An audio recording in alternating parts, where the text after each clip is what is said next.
Hi guys, my name is Laurie Krieg and I am the host of the Hole in My Heart podcast, and I also speak a lot and I write some things, including a book with this guy called An Impossible Marriage, which, who are you?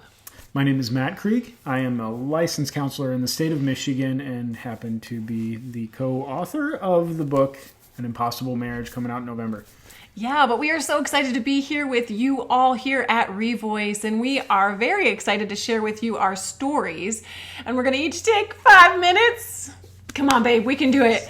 And we're going to do it with the heart map that you see here. Now, the reason that we're using this heart map to share our stories is it helped both of us to really eliminate shame and to get our eyes off of behavior things and even what's natural to us because of the fall, and instead look at the good thing underneath it and the creator who can meet those good needs. So, hello, my name is Laurie once again, and my story is that I was born with what Augustine, at this point almost clichéedly, that's not a word, but is almost a cliche at this point, that where he said, "You've made us for yourself, O Lord, and our heart is restless until it finds its rest in you." And so we all have, I don't know, maybe you guys have heard of this God-shaped hole in our heart, Hole in My Heart podcast. So we have this hole in our heart, but instead of just being like, oh, it's this elusive, murky thing, you just need Jesus and somebody just need more Jesus to fill that, we like to talk about what's inside that God-shaped hole in our heart. And we name it and we say that there's needs in there for things like purpose and to belong and to be seen and affirmed and desired. Those are good things inside of us. But many of us do a few different things with those good needs. We may be like the Stoic and just shove that mess down and be like, I don't have any needs. Or the addict and try and get to creation and say, fill me, fill me, fill me, creation. Or we need to learn to live like you might call the Christian mystics, or really, I would just call them real Christians who know how to live in the midst of their suffering and surrender that to Jesus. So I didn't know any of that mess growing up. And so when I felt attractions to the same sex, I just fragmented myself. It wasn't like, oh, that's something I need to surrender to the Lordship of Christ. Or what's underneath that I can really, what's a good thing underneath that desire? No. In college, when I found myself in a same-sex relationship with another girl, and my dad was a pastor, and I was a Christian, and I loved Jesus, and I didn't fit my own stereotypes of a homosexual lifestyle, I was totally baffled. And I was either going to kill myself or I was going to leave the faith, because it seemed like you had to be straight to be a Christian, and I didn't know how to be straight. And someone came alongside me. Her name was Carolyn, and technically she was a counselor, but really she was like this spiritual Jedi master, Dumbledore sort of character. And she taught me how to name those needs underneath what, if you look at the heart map, my inborn sin, so I had these needs inside of me to be seen and known and loved. I was just looking to creation instead of to the Creator to get those needs met. I was born that way because of the fall. And so instead of hating myself, I learned how to, instead of look at women to meet these needs of my heart, I learned, could it be Jesus?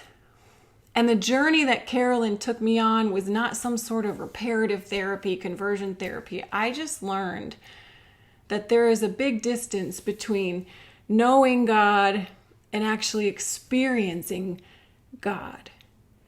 And she helped to remove some of those barriers between those good needs of my heart and the need meter of my soul, using like good old-fashioned spiritual disciplines of lament and forgiveness. And I fell in love through that discipleship process, not with men, but with God, the God-man. And it didn't make me straight, But God's love, like, cut through all that mess that you see in that heart map that Matt will hopefully walk us through a little more. God cut through that. And his love empowered me not to become straight, but to become empowered with his love to die to myself every day. And then at some point I met this guy, but you're going to have to stay around for our next session to talk about how does this work if I still have these ongoing attractions to the same sex. Matt, you're not gay. You're not attracted to the same sex, but you still are broken and use this heart map. Yeah, and I think this heart map was a very good resource for us to even be able to talk about our own sinfulness, our own struggles, because you're not sitting up here at a behavioral level. And for someone who has maybe never experienced the same attractions that I have or that you have, who doesn't necessarily understand sexual brokenness, for them to understand kind of these good God-given core needs that are at the center of it gives kind of a bridge of understanding. And so for me, it's actually remarkably similar. I too ran toward relationships with women in order to try and fill the God-shaped hole in my heart. And for me, one of the things that I recognized was this need to be desired. I wanted to be chosen, to be desired, not just sexually, but just as a person, to know that someone looked at me and said, you matter. Because over and over in life, I really felt that I didn't. And over time, I looked to grades to try and meet that need. It didn't work. I looked to sports or to friendships to try and meet that need, and it didn't work. And then eventually, at an early age, about 11 years old, it was when I really first was introduced to pornography.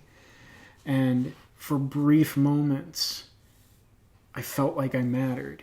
Mm. And I knew it was wrong. I grew up in a Christian home, and I knew like I shouldn't be doing this. And for years, my entire life and existence was wrestling with this behavior, just saying, don't do it, don't do it, don't do it. And like white knuckling it for a week, a month, maybe.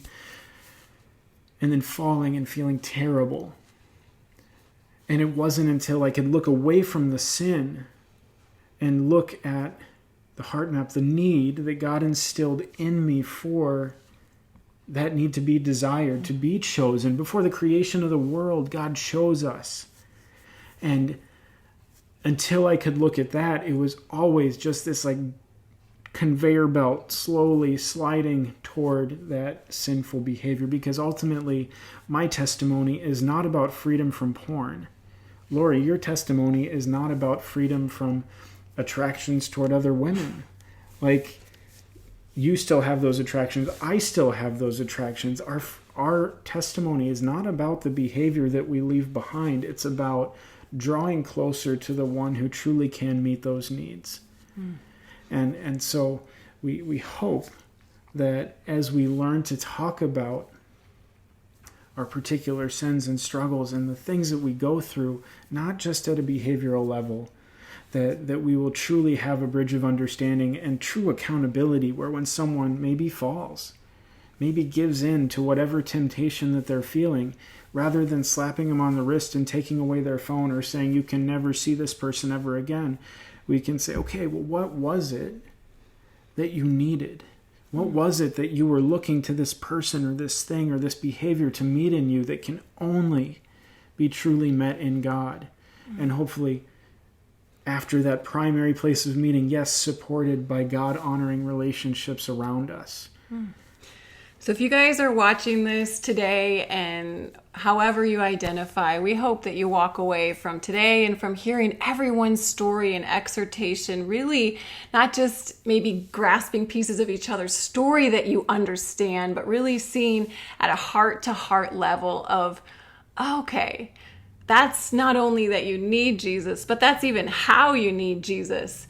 And let me come alongside you, not so that I can be actual Jesus to you, but so that you can see through me to Jesus, who is the need meter of your soul. Guys, thanks so much for watching this brief part of our testimony, and we just pray that you are blessed throughout the rest of today and the next few days. Blessings.